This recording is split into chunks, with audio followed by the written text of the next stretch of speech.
Hi, ഇത് ഷെറിക്സ് ഹെർബൽസിന്റെ hair ഓയിലാണ്. മാർക്കറ്റിൽ ഇന്ന് ലഭിക്കുന്ന രാസപദാർത്ഥങ്ങൾ അടങ്ങിയ ഓയിലിൽ നിന്നും കലർപ്പിന്റെ കണിക പോലുമില്ലാതെ തലമുറകളായി കൈമാറിക്കിട്ടിയ പാരമ്പര്യത്തിന്റെ അടയാളം.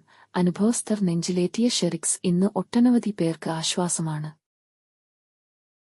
ഹായ്, ഇത് ഷെറിക്സ് ഹെർബൽസിന്റെ ഹെയർ ഓയിലാണ്. മാർക്കറ്റിൽ ഇന്ന് ലഭിക്കുന്ന രാസപദാർത്ഥങ്ങൾ അടങ്ങിയ ഓയിലിൽ നിന്നും കലർപ്പിന്റെ കണിക പോലുമില്ലാതെ തലമുറകളായി കൈമാറിക്കിട്ടിയ പാരമ്പര്യത്തിന്റെ അടയാളം. അനുഭവസ്ഥർ നെഞ്ചിലേറ്റിയ ഷെറിക്സ് ഇന്ന് ഒട്ടനവധി പേർക്ക് ആശ്വാസമാണ്. ഹായ്, ഇത് ഷെറിക്സ് ഹെർബൽസിന്റെ ഹെയർ ഓയിലാണ്. മാർക്കറ്റിൽ ഇന്ന് ലഭിക്കുന്ന രാസപദാർത്ഥങ്ങൾ അടങ്ങിയ ഓയിലിൽ നിന്നും കലർപ്പിന്റെ കണിക പോലുമില്ലാതെ തലമുറകളായി കൈമാറിക്കിട്ടിയ പാരമ്പര്യത്തിന്റെ അടയാളം. അനുഭവസ്ഥർ നെഞ്ചിലേറ്റിയ ഷെറിക്സ് ഇന്ന് ഒട്ടനവധി പേർക്ക് ആശ്വാസമാണ്.